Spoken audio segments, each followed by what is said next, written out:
to make a cut in this direction and then bring the hands underneath it, cut all the way around it. 200 years ago, it would have been medical students crowding around the surgeon's table, learning the art of amputation. When this women's operating theatre first opened near London's River Thames in 1822, surgeons had only recently been allowed to train at medical schools, and these were still very risky and painful procedures. No anaesthetic? No anaesthetic, no antiseptics, and of course, for the pain, the patient will be completely awake and aware, and they may have been given a leather strap or a piece of wood. In some cases, a physician's walking stick may do the trick, and they will bite down for the actual pain. The operating theatre was sealed off and forgotten about after St Thomas's Hospital relocated in 1862.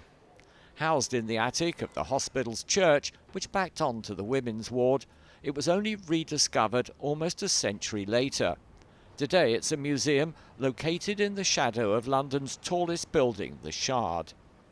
Before becoming an operating theatre, the attic was used by the hospital to dry medicinal herbs.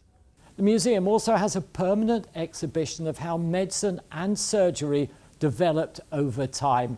It's a reminder of just how lucky we are today. 1 in 3 patients died back then, though more often from infection than surgery itself. It was only decades later that doctors discovered that germs could kill and the need for good sanitation and antiseptics. One of the most important things that I always like to say about the operating theatre is that it is, despite everything, it is a space of hope. People came here because they wanted to leave, despite the unsanitary conditions. To mark its bicentenary, the museum has secured a lottery grant of some $150,000. Part will go on audio-visual displays, giving a better feel for what surgery was like in those days.